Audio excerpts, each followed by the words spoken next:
नमस्कार, आप देख रहे हैं 100 न्यूज और मैं हूं आपके साथ पूनम जैन। आइए शुरुआत करते हैं आज की कुछ खास खबरों के साथ।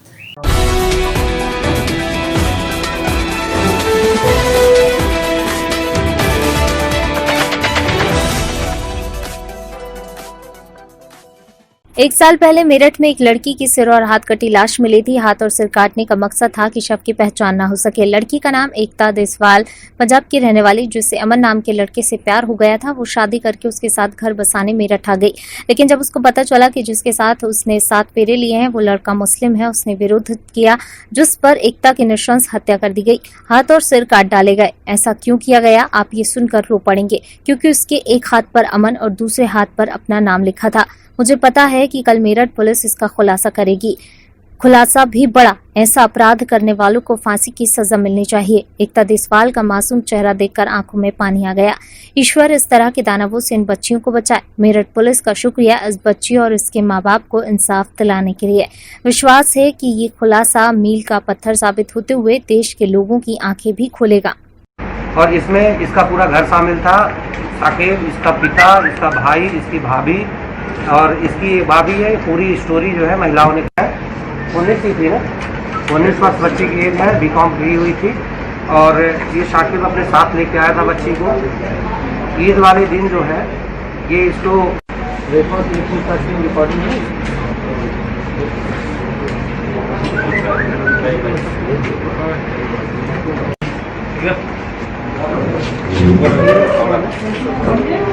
लड़का आपके साथ आया है क्या?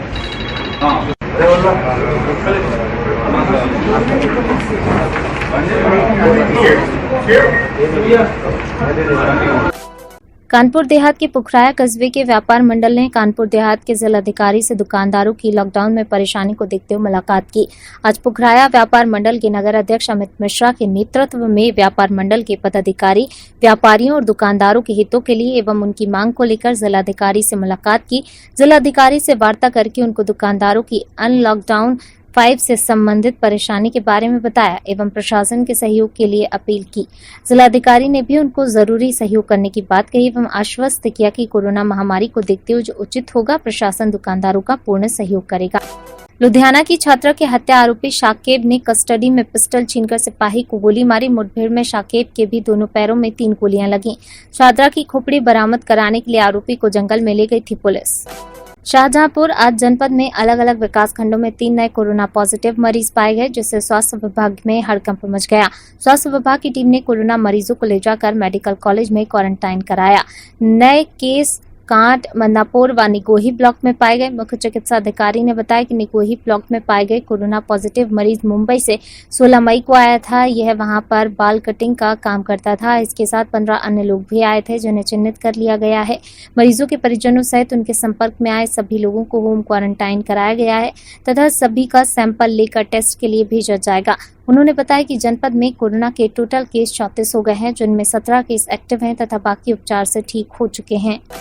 हरदोई पाली कस्बे के मोहल्ला काजू सराय में दलित सीआरपीएफ के पूर्व सैनिक के परिवार पर दबंगों का कहर टूटा। दबंगों ने जमीनी विवाद में दलित के घर में घुसकर आधा दर्जन लोगों को मारपीट कर लहूलुहान कर दिया। मामले की शिकायत पूर्व सीआरपीएफ के जवान ने पाली थाने में की है।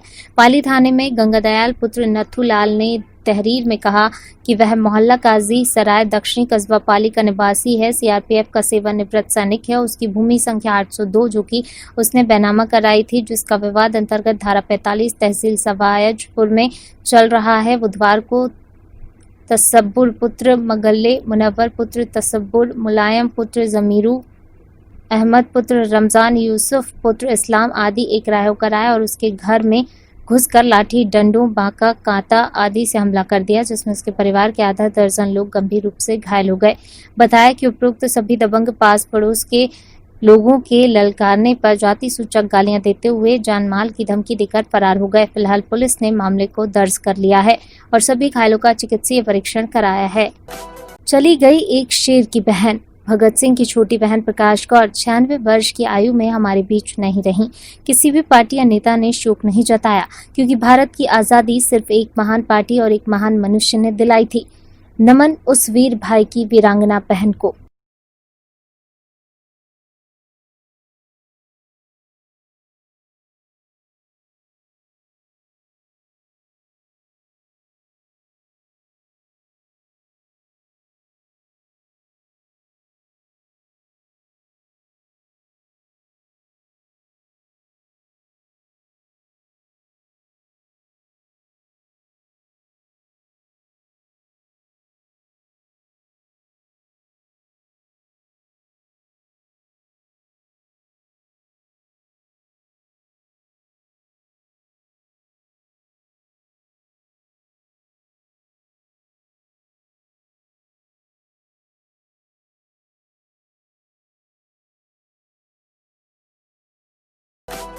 अखिल भारतीय रैनियार वैश्व महासभा द्वारा एक कार्यक्रम आयोजित कर कोरोना योद्धाओं का सम्मान किया गया। सम्मान कार्यक्रम में सम्मान देने और लेने वालों ने कोरोना नियमों की जमकर धज्जियां उड़ाई और सोशल डिस्टेंसिंग के नियमों को हवा हवाई कर दिया। दरअसल लॉकडाउन 1 से लेकर अब तक जिन लोगों और समाजसेवी ने असहाय और गरीब तबके के परिवारों, जरूरतमंदों की मदद की, उन तक राशन और अन्य सुविधाएं पहुंचाई, ऐसे लोगों को रैनियार समाज ने सम्मान देकर उनका हौसला बढ़ाया। कार्यक्रम के दौरान कुर्सी पर बैठे मुख्य अतिथियों ने अपने हाथों से कोरोना योद्धाओं को प्रमाण पत्र और वस्त्र देकर सम्मानित किया। वहीं इस दौरान आयोजित कार्यक्रम में कोरोना के नियमों की जमकर धज्जियां भी उड़ाई गई। हनुमानगढ़ी मंदिर मार्ग पर स्थित एक लॉज में लगभग सैकड़ों लोगों को इकट्ठा कर कोरोना योद्धाओं का सम्मान करने वालों ने ही कोरोना की चेन को तोड़ने वाले सभी नियमों की बलि चढ़ा दी। कार्यक्रम में रैनियार बरादरी समेत अन्य वर्गों के लोगों ने शिरकत की। इस दौरान चंद लोगों को छोड़कर न किसी के चेहरे पर मास्क दिखा, न ही सोशल डिस्टेंसिंग का ख्याल रखा गया। यहाँ तक कि कार्यक्रम में 3 मुख्य अतिथि भी मौजूद थे जिनके चेहरे पर मास्क नहीं दिखा। आपको बताते चलें कि इस वैश्विक महामारी कोरोना के साथ महायुद्ध में लॉकडाउन के बीच लोगों ने भारतीय कल्चर को बखूबी अपनाया और युद्ध में अहम भूमिका निभाई। पर कार्यक्रम से जुड़ी इन तस्वीरों को गौर से देखें जहाँ भारत के नमस्ते संस्कृति को पूरी दुनिया अपना रही है। वहीं इस कोरोना योद्धा सम्मान कार्यक्रम में नमस्ते संस्कृति को ताक पर रखकर कोरोना नियमों की धज्जियां बेखौफ उड़ाई गईं, जहां मुख्य अतिथि गण और कोरोना योद्धा एक दूसरे से हाथ मिलाते नजर आए। यानी कार्यक्रम में सैकड़ों जरूरतमंदों को राशन देने के लिए बुलाया गया। इस दौरान काफी संख्या में महिलाएं इकट्ठा हो गईं और सोशल डिस्टेंसिंग और कोरोना से युद्ध के सभी नियम अनलॉक 1 में गायब हो गए। सम्मानित किया जाएगा। कितने लोगों को सम्मानित किया आपने? कितने लोगों को अभी सम्मानित किया आपने? सम्मानित तो बहुत लोगों को करना है। अभी तो कुछ लोग आ रहे हैं, कुछ लोग आए हैं जी।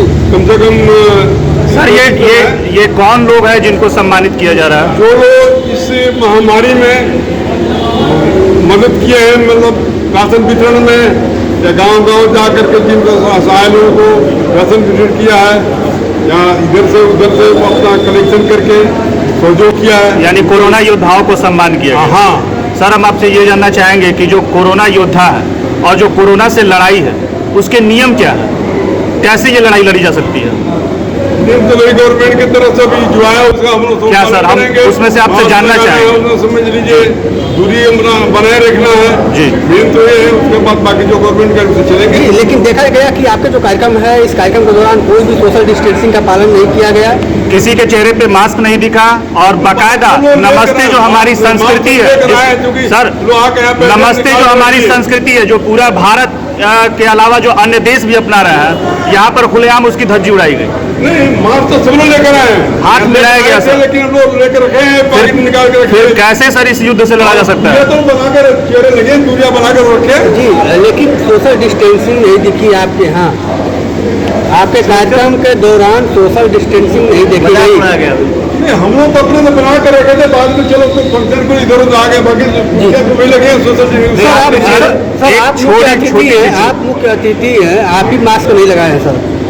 हमारे के सामने ही पड़ा है, आप लगा रहे हैं ना? नहीं पड़ा ही, अभी निकाल के रखे, जो बोलना पड़ा वो निकाल के रखे। इस मंच पर बैठा नहीं, आप लोग अभी कोरोना सर योद्धा देखा गया कि जब सम्मानित किया युद्ध स्तर पर जो कोरोना योद्धा लड़ रहे हैं अपनी जान को लगा के फील्ड में जाके, उनमें डॉक्टर्स आते हैं और भी जो पत्रकार हैं, डॉक्टर्स हैं, सैनिक हैं, हमारे एनसीसी कैडेट्स हैं, इनको आपने सम्मानित न करके सिर्फ कुछ लोगों को ही सम्मानित किया। उधर एसडीएम से वो था, क्या नाम का जो वो, उनको भी हमने किन्नौर समाज को भी किया था, वो एसडीएम ऑफिस में हम किया था टाउन हॉल में जा करके, उनको भी किया था हम लोग, प्रधानमंत्री को वो भी किए थे हम, और बाकी सार्वजनिक भी किया है सर। सोशल गरीब जावड़ी कर रहे हैं, बाकी सार्वजनिक भी किया कर रहे हैं सर। सोशल डिस्टेंसिंग में हाथ मिलाया गया आपके कार्यक्रम के दौरान, क्या यह सही है? लगातार हाथ तो नहीं मिलाया गया, लेकिन नमस्ते के कोई लगातार ले बात तो लगे जी। बाकी सोशल जो गवर्नमेंट का चाहे अपना बचाव भी तो करना है ना भाई, उस हिसाब से कर रहे हैं। ऐसे बात नहीं। क्या ये मानते हैं कि सोशल डिस्टेंसिंग की धज्जियां उड़ाई गई? नहीं मिलाकर आप खुद देख रहे हैं, सब कैसे लगाई हुई है भाई, खुद अपने में से बचाव करना है, क्यों ये क्यों नहीं उसको? सर आपका परिचय? ठीक है, आपका परिचय? बैजनाथ गुप्ता और भूटान वाले के नाम से जानते हैं।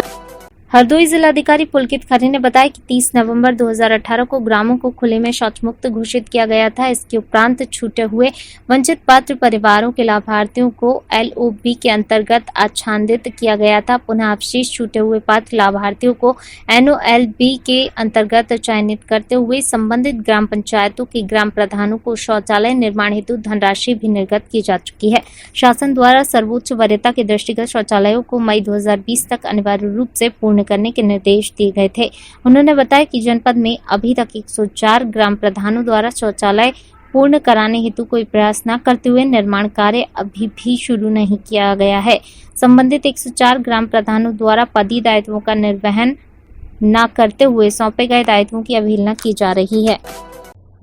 दरिंदे, राक्षस, हैवान, शैतान, नरपिशाच शब्द नहीं है मेरे पास उस कथित मानव के प्रति अपनी घृणा व्यक्त करने के लिए जिसने एक बेजुबान जानवर के प्रति वो व्यवहार किया जिसे पशुवध भी नहीं कह सकते, क्योंकि पशु तो अक्सर मानव के प्रति मानवता का भाव प्रदर्शित करते देखे गए हैं।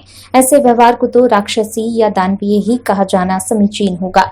घटना देश के सर्वाधिक साक्षर राज्य केरल की है। एक गर्भवती हथिनी अपनी शुदा को शांत करने की गरज से जंगल छोड़कर गांव में आ जाती है। उसे क्या मालूम था मानव कहे जाने वाले लोगों की बस्ती में उसकी शुदा शांत करने के लिए उसे कोई ग्रास नहीं देगा, बल्कि उसे ही काल का ग्रास बनने पर विवश कर दिया जाएगा। गांव में भूखी हथिनी के साथ किसी ने दानवीय कृत्य किया और उसे वह पाइनएप्पल खाने को दिया जिसमें जलते पटाखे भरे थे। पटाखे हथिनी के मुंह में फटे और उसका मुंह पूरी तरह जख्मी हो गया। दर्द से कराहती हथिनी अपने मुंह के जख्म और जलन लिए यहाँ वहां भटकती रही, लेकिन उसने पशुता नहीं दिखाई, किसी को भी रत्ती भर नुकसान नहीं पहुंचाया। भटकते हुए वे एक नदी के समीप पहुंची। शायद वह मुंह की जलन मिटाने के लिए पानी ही तलाश रही थी। वह नदी में उतरकर अपना मुंह पानी में डुबोकर 3 दिन लगातार भूखी खड़ी रही।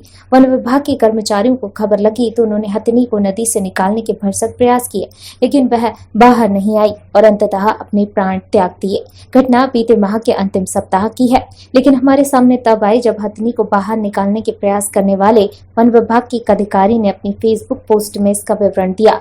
सच मानव में किस हद तक दानवीय प्रवृत्ति बढ़ती जा रही है, इस बात का बयान यह दर्दनाक, भयावह, भीभत्स, क्रूरतम घटना कर रही है। जब से इस अमानवीय, दानवीय, शरीर में सिहरन पैदा करने वाली घटना के बारे में जानकारी मिली है, आहत हूँ, द्रवित हूँ, व्यथित हूँ, बेचैन हूँ। जब तक हथिनी के हत्यारों की पहचान कर उन्हें पकड़ा नहीं जाएगा और घृणित अपराध की सजा नहीं दी जाएगी, हथिनी के मुंह के दर्द की तड़प मेरे अंतर मन में महसूस होती रहेगी और मेरी आत्मा चीत्कार मारती रहेगी। गर्भवती हथिनी की दिवंगत आत्मा की शांति की प्रार्थना परमपिता परमेश्वर से करती। आखिर क्यों नहीं अपनी हरकतों से बाज आता विद्युत विभाग? कहीं जर्जर पुल तो कहीं सदियों पुरानी जर्जर लाइन। एक जमाना था कि जब पंडित राम अवतार दीक्षित के नाम से विद्युत विभाग के आला अधिकारी हुए या कर्मचारी, जब विभाग का दिमाग अपने ठिकाने पर हुआ करता था। आज वही कस्बा पाली की जनता बिजली के लिए तरस रही है। इसकी एक वजह है कि कई बार विद्युत विभाग ने अपने आला अधिकारियों को एक चिट्ठी लिखकर भेजी कि पाली में लाइन बहुत खराब है और बजट भी पास हुआ और काम भी हुआ, लेकिन सिर्फ आधा अधूरा। लेकिन एक साथ और भी बातें सामने आई कि जब कस्बे में विद्युत की खपत से कई गुनी ज्यादा खपत विभागों को मिली भगत से हो रही है। आपको जरा ध्यान देने की जरूरत है। आपके यहाँ 1 किलोवाट का कनेक्शन है, फिर एसी कहाँ से चल रहा है? और अगर नगर पंचायत टाउन यानी कि कस्बे में टोटल कनेक्शन कितने हैं? कनेक्शन के ही सबब से ज्यादा लोग कटिया डालकर विद्युत चोरी करने में लगे हैं, जिसका असर सीधे कनेक्शन धारकों पर पड़ता है।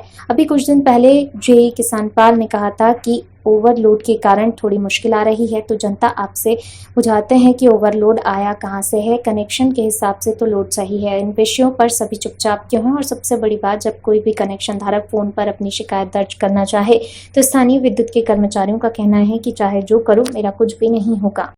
फिलहाल की खबरों में बस इतना ही। मुझे दीजिए इजाजत। नमस्कार।